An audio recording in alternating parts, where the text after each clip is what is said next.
was strapped to an iron bed in the public infirmary, staring at the ceiling, waiting to die. This was a medical facility at the intersection of several territories with people constantly coming and going, yet no one stopped for me. I knew that my alpha was by Julia Fletcher's bedside in the room next door, gently comforting her. My insides burned as if they were on fire. The wolfsbane was ravaging my body, and my wolf had severed our connection long ago. Her suffering was even worse than mine yet. The only antidote that could save me had been sent next door. My breathing grew weaker, and my body became colder. Eventually, I lost even the strength to move my eyes, and my heart finally stopped beating. The last thing I heard was the cheer from the next room.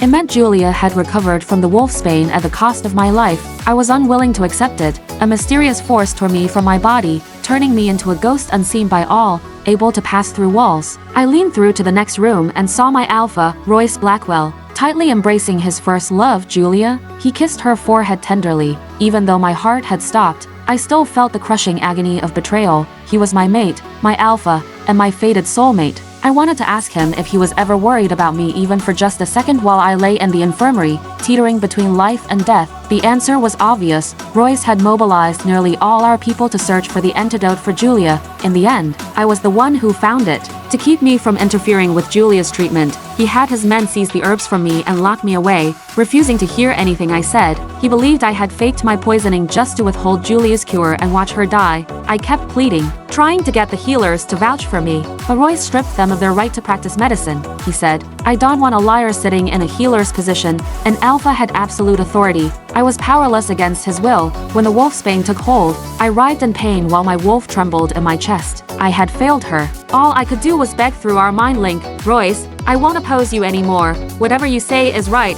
Please just give me a little of the antidote. I can find more. If you don't, I'll die." As Luna, I had never humbled myself like this before. I thought that if I fully submitted and accepted the sins he forced upon me, he would show mercy for the 5 years I had been his Luna. But I was wrong. He let out a cold laugh and said in a cruel voice as if possessed by a demon, "Enough with the lies. You conspired with the healer to harm Julia. As long as I live, you won't get away with it. You're only saying this to escape punishment. Even if you found the herb that saved Julia, it doesn't erase your crimes. You've done too much to Julia in the past. Once she recovers, I'll make sure you pay for everything. Don't think death will let you escape. You'll only die once Julia forgives you if she ever does." My lips parted helplessly. Anyone facing false accusations would instinctively deny them, but I had no strength left. I let out a faint breath, unable to utter a single word. The wolfsbane was attacking my nervous system soon. It would destroy me completely. Royce didn't care about my silence. His rage consumed him as he spat,